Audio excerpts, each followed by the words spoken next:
Assalomu alaykum, salomatmisiz? Siz bilan yana g'oyibona ko'rishtirganidan bag'oyat xursandman. Siz bilan yana Hasan.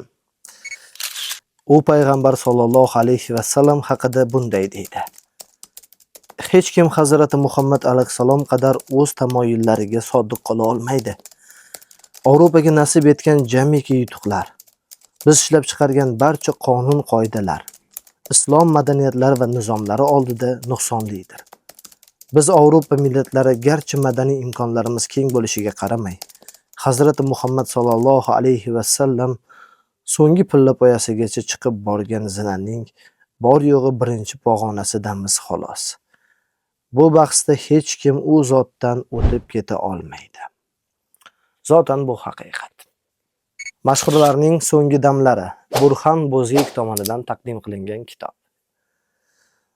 Bu kitobda tarixda yashab o'tgan juda ham ko'p mashhur insonlar, shohlar, diktatorlar, qo'mondonlar, san'atkorlar, sportchilar hayotining so'nggi damlari haqida hikoya qiladi. Burxon Bo'zgekka tashakkur bildirib qolamiz. Shunday jamlanmani bizga taqdim qilganiga hamda Huzur nashriyotiga kattadan katta rahmat. Buni o'zbek tiliga tarjima qilib bizga taqdim qilishganiga.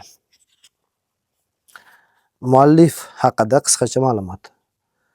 Burxon Bo'zgek 1957-yil Turkiyaning Gaziantep shahrida tavallud topadi.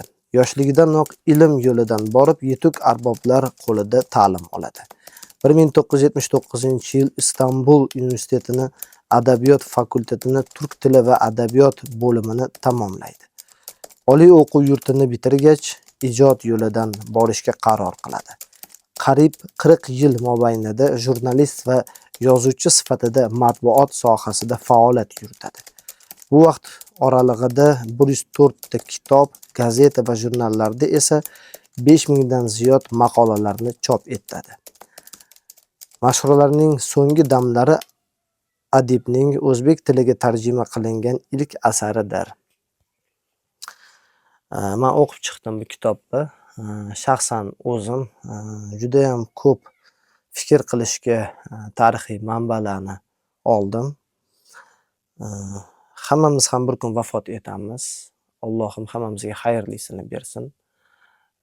To'g'ri yashab, to'g'ri ketish hammaga nasib qilolmaydi. Aynan shunisini bizga nasib etsa, menimcha maqsadga muvofiq bo'ladi. Bu kitobni tavsiya qilgan Abdukarim Mirzayevga tashakkur, rahmat.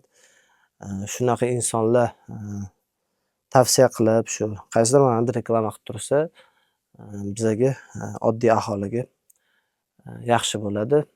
Qaysi kitoblarni o'qib ko'rish kerakligi haqida tavsiyalar bo'lsa, albatta uni olib o'qib ko'rib, o'zimizga ko'plab ma'lumotlar va fikr qilishimizga, mulohazalar qilishimizga manba olamiz.